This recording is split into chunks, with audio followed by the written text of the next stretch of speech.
ini cukup menjadi peluang yang menjanjikan karena semuanya jadi duit ya Mas Agung ya.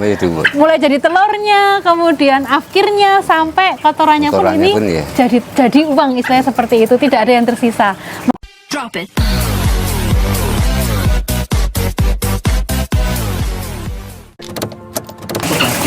Selamat pagi Sobat Tani, kita berjumpa lagi di Pojok Si Manis, Pojok Konsultasi Manajemen Agribisnis Klaten. Dan saat ini saya sedang berada di Desa Bulusan di Kecamatan Karangdowo.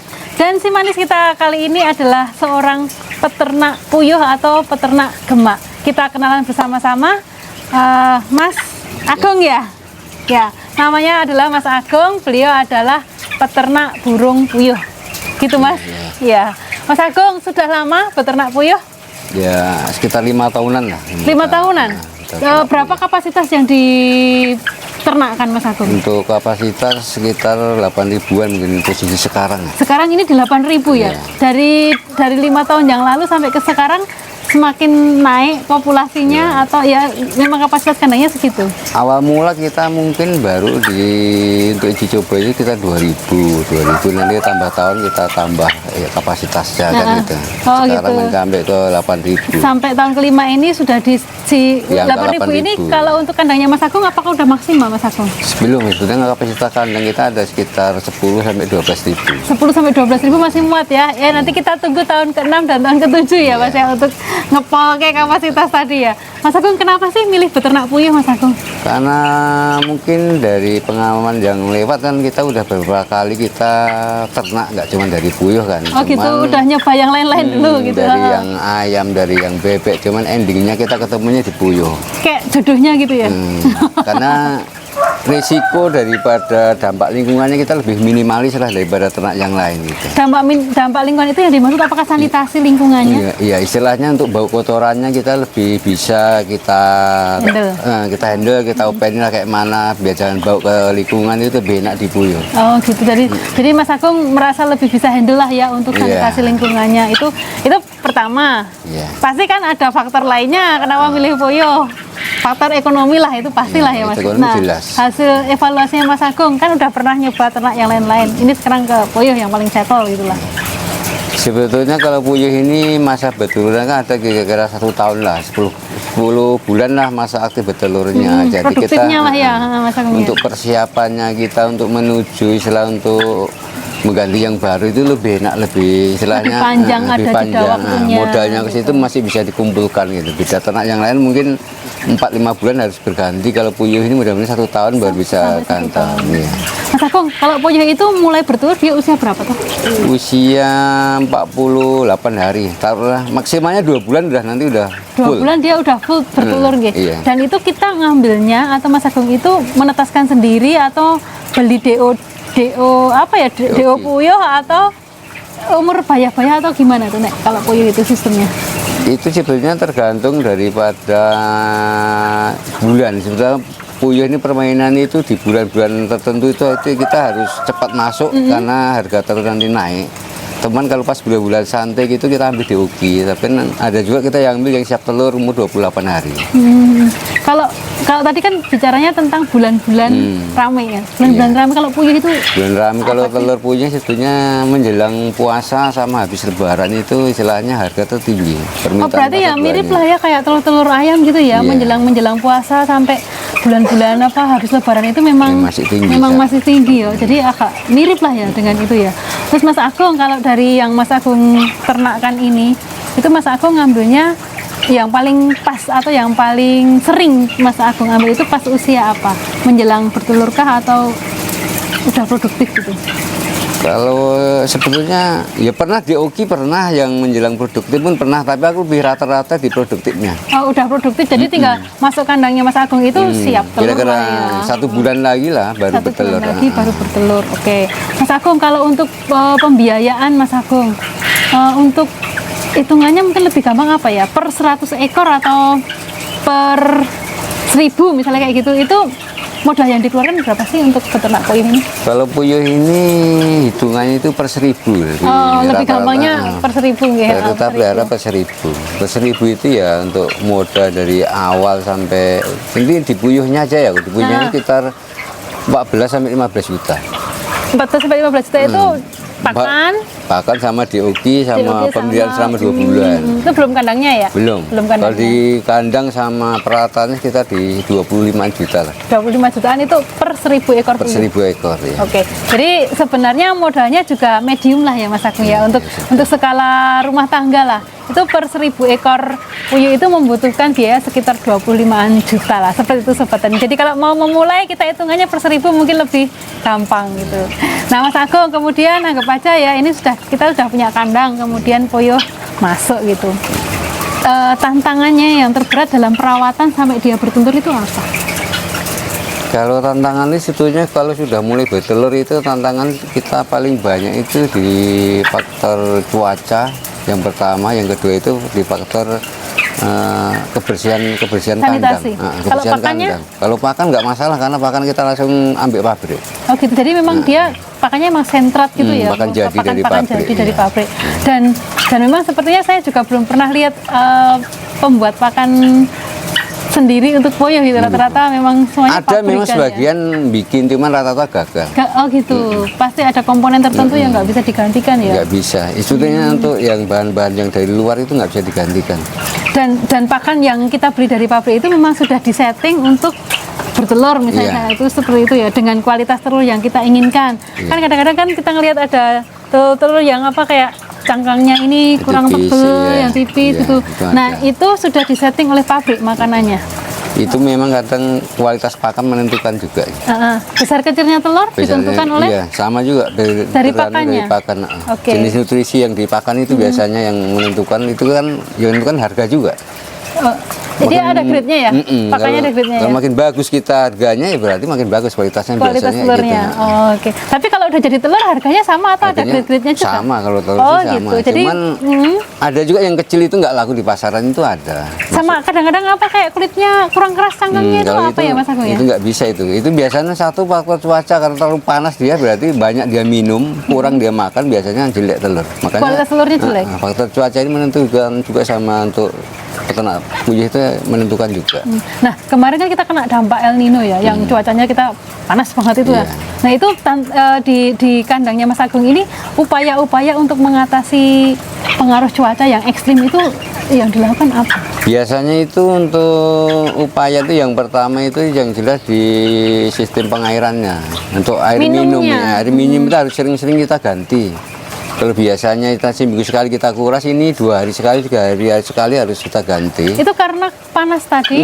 Karena panas tadi berarti air yang masuk itu maunya itu yang istilahnya Segar segar. lah ya, segar. Baru yang kedua masukkan vitamin. Vitamin harus rutin.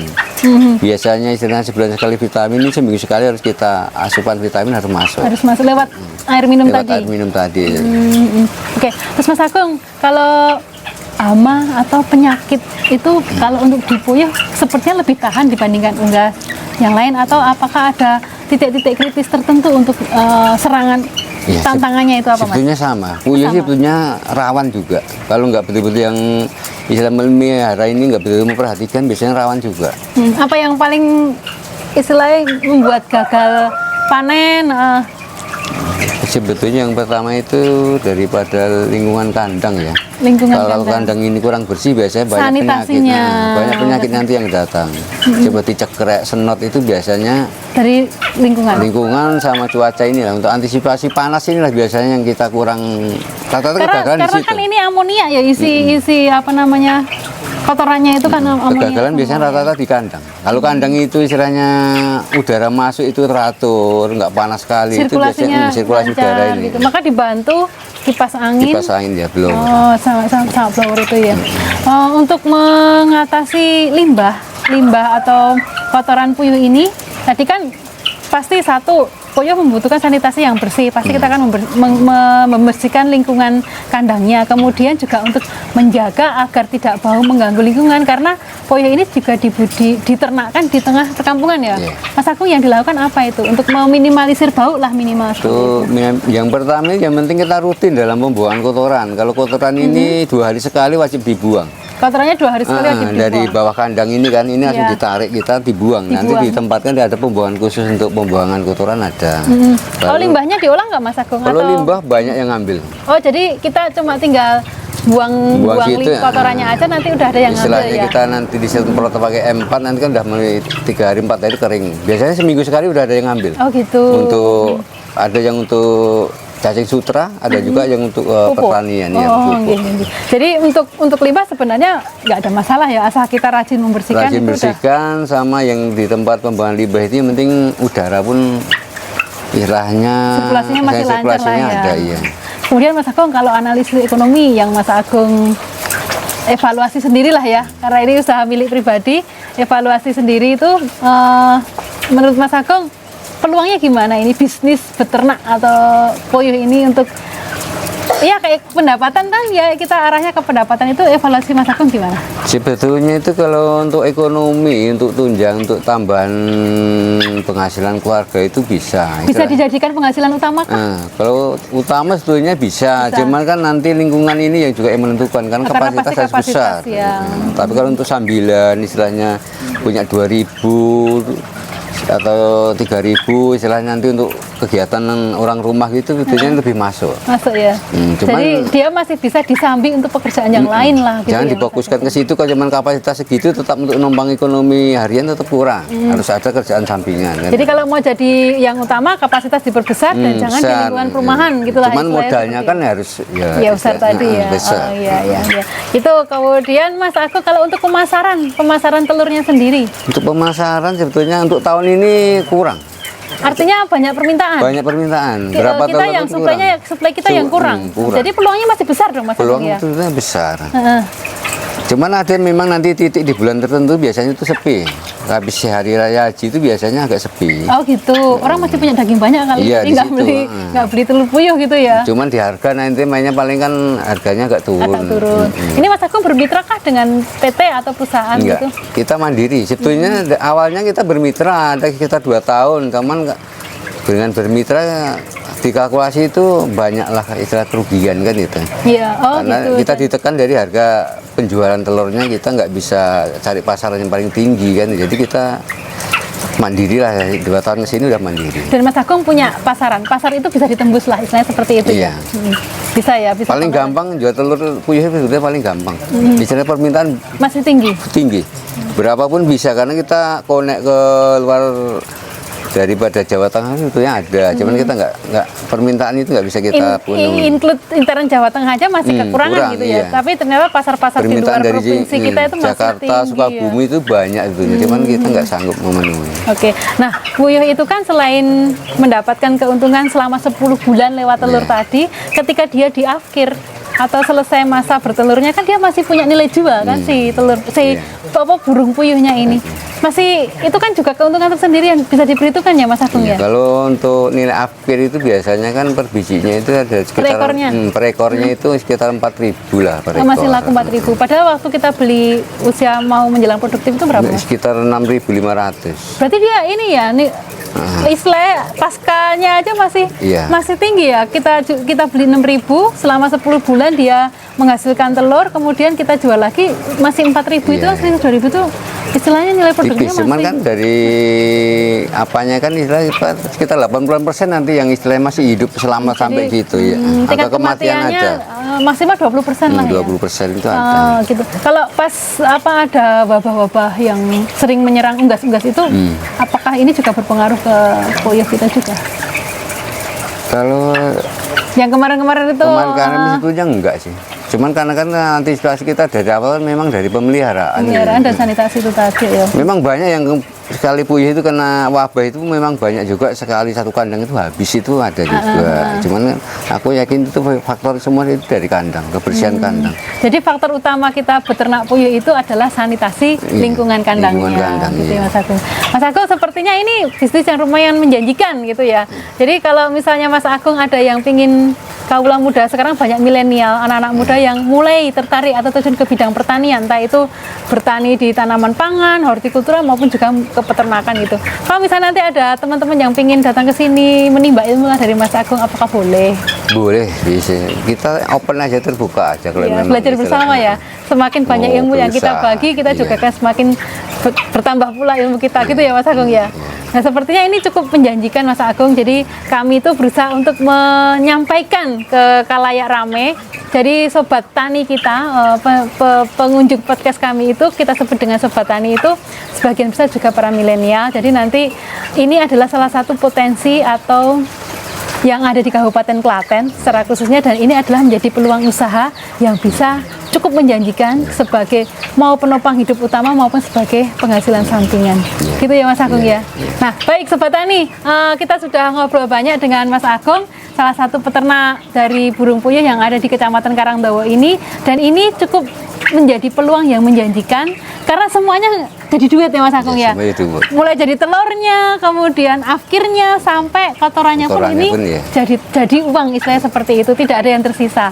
Maka kalau mau berbisnis atau beternak puyuh, silahkan, mau datang-datang ke sini juga dipersilahkan, dan ini menjadi peluang usaha yang cukup menjanjikan. Demikian podcast kita pagi hari ini, kita bertemu lagi di Pojok Si Manis selanjutnya. Pojok Si Manis, kerja keras, kerja cerdas, kerja ikhlas.